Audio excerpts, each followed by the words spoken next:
So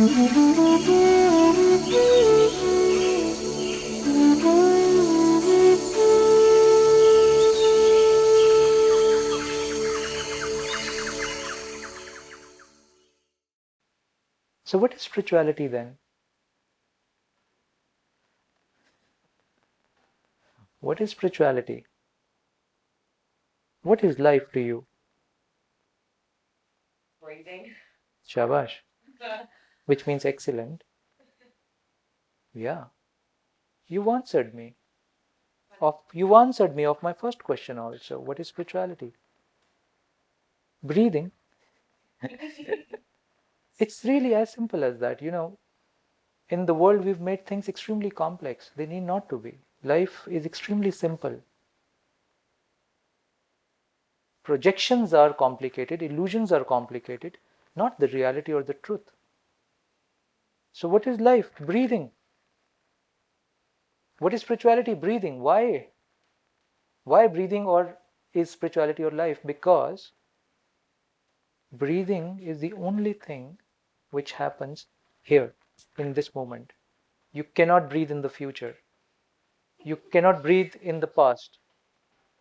The only thing you can do is right now is breathe.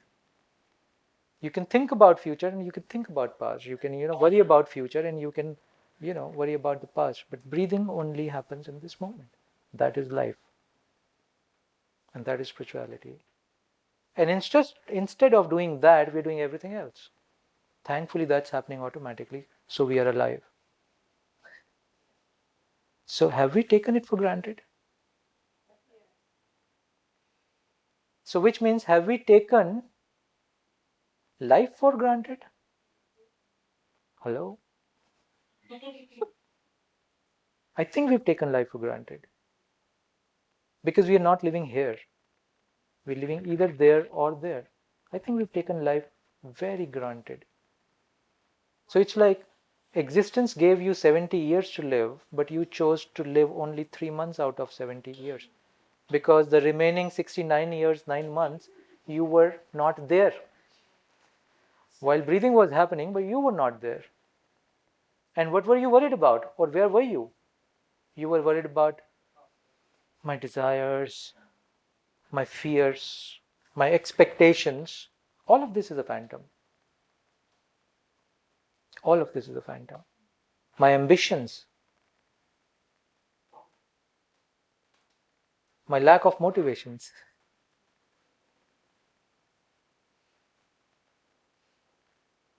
Isn't it so? Karma. Karma in English would translate any act. The act of doing. Work. Act of doing is karma. But what we said is the karma. What we said is really the act of doing. What is karma? An act is a karma, right? So right now I'm speaking, it's an act. So what you sow is what you reap. Yeah? It's important, since we've raised this issue, to understand it. So what I sow is what I reap, what I sow, what I reap, and it's a cycle of karma. So which means we are going to be here forever. Dinosaurs will come and go. But Ambika will always be here in some other form. Right now her form is this and her name is Ambika. But 200, 500,000 years down the line, her name will be something else. Her form would be something else. Maybe she's got 4 legs, maybe she's got, whatever. The form would be different. If this is how it works, right or wrong, then there's no ending to it. No, it's a circle. A circle never ends. You keep moving on the circle, right? Then what's the point of life? If this is how it's going to be, then what's the point of spirituality? Then what's the point of finding the inner peace or happiness? What's the point of it then? What is spirituality is also, Steffi, is a way to get out of this loop. There's a loop called the karmic loop. Thousands of years ago in the Eastern culture and in many other cultures across the world, they said, there's a loop here. We're experiencing the same loop. Every time you die, you get born, again potty training happens. In whichever way new form you've taken. It's a loop. How do I get out of this loop? Was the question of the ancient rishis and the yogis. I want to get out of this loop and make my will so strong that I come when I want to come and I don't come when I don't want to come.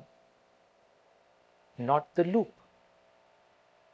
That's where the real understanding of karma opened up. And you know what is the real karma? Is not something that you do out of compulsion. That will keep you in the loop. The real karma is which initiates in you from a space of nothingness. Does not mean you will not act, but you will not act out of any compulsion. Right? I'll give you a small story of Buddha so that you can comprehend it in your head. They said when Buddha attained nirvana, he was in such a bliss state, he just sat and sat and sat, nothing else, no teaching. And then the story says the gods appeared and said, "Sir, what are you doing? You've got the formula, you've hacked it. You've hacked the equation. You know the formula now. Please go and share it with the world." Now this is interesting. Buddha said, look, people who are in the karmic cycle, they don't want to get it. Even if I tell them, they won't get it. So why should I speak? Right or wrong? And he said, people who are on the path to get it, who are moving towards that, in any way will get it. Why should I speak? So in both the situations, there is nothing to speak. Right? But then God said, no. But there are people who are on the edge. They need a push. Otherwise, they'll keep sitting on this edge. Sir, please speak for them. And that's when Buddha got it. All right. Because when he started speaking for these people, it was not out of any compulsion. He had subsided all compulsions. Because usually the compulsion to do something could be from ambition, could be from fulfillment of desire, could be the construct of responsibilities, mind you, could be from a space that you can't sit still, so people sit and then they keep doing this. And if you ask them after 10 minutes, sir, your leg is moving. They, I didn't know. Hello, whose leg was it? Because of this compulsive movement, they just can't sit still. It'll be like this. So most of the people, and now start to observe it in your office and your environment, most of the people work largely for compulsion. I have done this maths with many people back in India also. And the maths is, you can please do your calculation, how much wealth you have right now, all your houses and everything that you have. Put it in your balance sheet. See what is the net value of that. And then look at your idea of a great life. And most of people's idea of a great life is chilled out space, no traffic, healthy to eat, nice air to breathe, fresh water from the stream to drink, right or wrong, in the mountains or near the ocean. And those are some of the most inexpensive places to live, right? If you're not in a great resort. If you really start to live there, they are some of the most inexpensive places to live. Do your maths. You will have more wealth than you need for yourself and for your children. Most of the people. So then the question, why are you working? I'm not saying don't work. I'm not recommending stop working. But I'm saying, look at the reality. Don't be illusioned that I'm working because of my responsibilities. Don't be illusioned. There are some people in the world who have to work for their responsibilities, etc., who their maths are still not telling. They have to work. That's all right. But for majority of the people living in the civilized world, developed world, that's not the case. You can simplify. In Japan now, there's a new concept coming up now, simplification of living. They're simplifying their life. If they had, let's say, the formula, if there's anything in home which you do not use for 6 months, they give it out to somebody. because then minimalism, minimalism. So if you start to live on minimalism, not as a poor,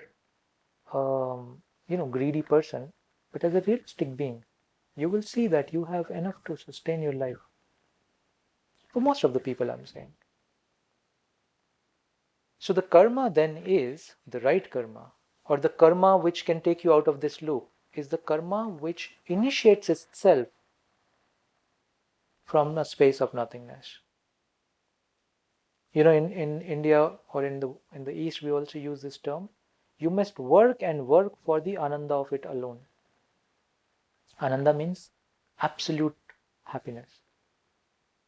So we've been saying that you must work and work only for the absolute happiness of work alone. So these guys do music, they're not earning anything out of it. It's not their careers or profession, but they spend hours every day practicing music for the bliss of it. This is real karma. And then they come and share that bliss with everybody. Not to convert everybody or do anything like that, not as an spiritual activism, but this is what they've got in their heart, and whatever you have in your heart, you will share. If you have crap in your heart, you will share that. If you have love in your heart, you will share that. If you have greed in your heart, you will share that. You cannot share that which you do not have. Hence, the world is not becoming a beautiful place, because our hearts are really corrupted right now. Since the hearts are corrupted, we are spreading corruption in whichever way. So desire, ambition, lust, all of this is corruption. And we're not saying, suddenly become saint. We're not saying that. Live your desires, but live awarefully. At least when you're living your desire, be in the moment. Don't miss it. Please live your desires. If you fast sometime, fast for let's say 24 hours. Now the excitement for the meal that you're going to eat at, 8 a.m. next morning is so much. It's so much that most of the time, only you know the taste of first 2 bites. That's it. The remaining plate, you just consume it. Hoover it, yeah. So you're really hoovering it. Yeah. And I've seen, especially in the East, there are these festivals when people do fast, and at the end of the fast, when they open the fast after 24 hours, there are 20 dishes they prepare, because it's a celebration, and there was a great festivity. If you're so hungry, can you enjoy 20 dishes? No, because your hunger is so high. The first 2 dishes is what you will enjoy, or even retain in your head the taste of it. Everything else is hoovering. All the sweets and this and that is all, boom, hoovered in. Yeah. So what I'm saying is, for anything when there's too much of excitement, you miss the point. Your mind, excitement means, what is excitement? Excitement means your mind is moving at such fast speed into any futuristic outcome that your mind is not here in this moment. And everything is happening in this moment, mind you. The breath and orgasm also is all happening in this moment. It can't happen anywhere else. Hence there is a trishna. Trishna meaning desire to do it again and again. There's a compulsion to do it again and again. People go into all the foods habits and all these habits as a compulsion, not as a celebration, not as a great event. Let's come together, eat together. Not like that. Yeah? So, do we want to look at reality then is the question. Because all of this is reality. This is our reality. Or do we still choose to live in the illusion and create constructs in our head for each of our action? Give what is that? Reasoning to our own self, justification to our own self for each of our acts. Just reflect back on your life and see how many times for everything you've been giving justifications to your own self, not to the other, not to anybody else, but to your own self. Why do you give so much justification to your own self for everything that you do? Have you ever observed? You like your moral compass. Exactly. Because inside, you know it. Inside you know it's not a reality. Inside you know that you're doing a certain act because of a certain negative attributes. The desire, the ambition, the lust, the, you know, inability to sit and be. Inside you know all of this. But if you know this, you can't do that. But you do that. So you have to forget this knowing. And you have to give a justification to your own self.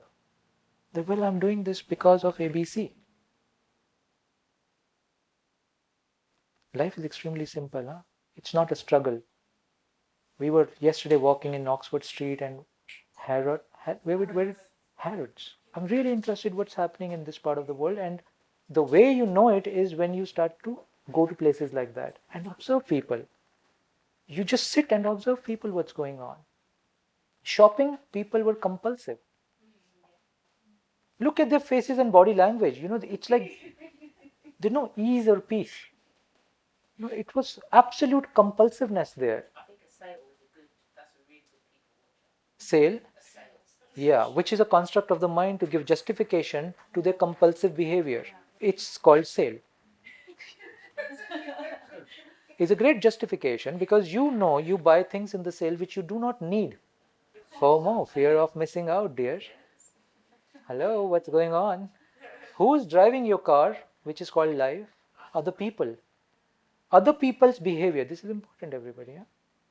Other people's behavior start to govern or drive your own car, your life. But weren't you supposed to be the driver of your own life? Right? Or when you took birth, did you say that, all right, I allow the city of London to drive my life? No, no. They don't eat for you, you eat for yourself. They don't sleep for you, you sleep for yourself. No matter how much money you are willing to pay out, but you will have to do exercise to be in a shape, right? But what I'm saying is you will have to do it. They won't do it for you. But in your head, when you talk about FOMO, it's like you allow them to govern, lead your life, tell you the rules of the game. Who are they? They are as ignorant as you are, by the way. So you've got it totally wrong. Blind leading the blind. Do not allow the blind to lead you. And I'm just not saying politics, I'm saying your behavior. Acknowledge that you are half blind, you do not know the reality, which is a great space to start the process from. Because then there's an inquisitiveness, then there's a willingness to know it. Yeah? And not know it through reading and Googling and YouTubing. Know it by creating a space and being in that space. Right now, if you've observed all of you, your minds have not really varied a lot in the future or past in last 1 hour. It has gone, but not the way it usually go. Your minds have largely been contained in this moment through this dialogue, right or wrong? Largely. This is how you start to take control back of your life. I do not allow anybody to govern my life. It's my life. That's where the, I think, human flaw is. We don't want to learn. It seems that human race just is not interested in learning. If you can look at any example, we've seen what's happening to the earth as, ecology. If we were intelligent, we would really learn from it. But only few of us are intelligent, so to say.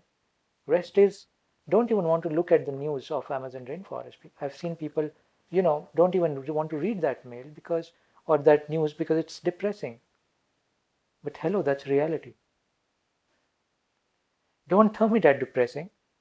It is real. It is happening. And they're saying, if this is happening, then this will also happen. And we then switch off the TV and we don't want to think about it. We don't want to relate with it. We don't want to change anything in us. We don't want to change our habits. We don't want to look world differently. And then we call ourselves as evolutionary species. I beg to differ. We're not evolutionary species. We're a circular motion species. You just go round and round and round and round in the same loop. And the solution to any one of this problem, of larger human problems, in my understanding, lies in spirituality or lies in consciousness, more aware. There is no other way. There's absolutely no other way. You know, you've gone through what you've seen through what is happening to your child, or what your child went through, and because of that, what you went through. There are millions of such children suffering. But what happens in most of the cases, few months down the line, your trajectory of life is back on I, me, and myself, and my family, and my insecurities, and future security of my family. What is your family? Is the three of you your family? Or is the 7.5 billion is your family? That's the question. So that is what I call evolution.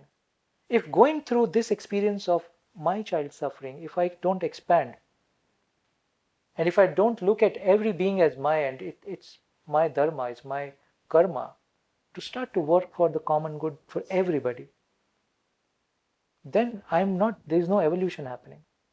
Then it's a circular motion which never ends. That's the path of spirituality. And hence we've been talking about seva is such an important aspect of it. Selfless service. Because the way the humanity is living right now, which is I, me, and myself, is the cause of all our problems. At a nuclear scale or at a massive scale, that's the cause of all our problems on the planet right now. It's like I don't know where who's my neighbor and what he's doing and what he's struggling with. Nobody's talking to old people, for an example. Where would they go? They build this society. Where would they go now? Just because the view has become so myopic. Because we term it as depressing, but if you ask me, it's not depressing. I don't view it as depressing. There's violence, there's pain, there's all kinds of things. You call it depressing? No, it's not depressing. That's how the world is. Can I do something about it? Can I make it a little more beautiful, a little more healthier, a little more aware? And I have limited time. I money each one of us. Can I play my part? Or I just shut my eyes and, put my head in the sand. That's the two choices each one of us have. You can close your eyes, put your head in the sand, period. Nothing exists. But you will still be eaten. That's the reality. Yeah. Or you can choose that, all right, I've changed, I've seen the reality, I've seen what happens to this life. I've seen the importance of this life and the insignificance of this life at the same time. I've seen the importance of this life and the insignificance of this life at the same time. What I can do with it is the question then. And that's where the journey starts. That's real spirituality. That's real sadhana. Nothing else. Everything else is a facade, mental construct.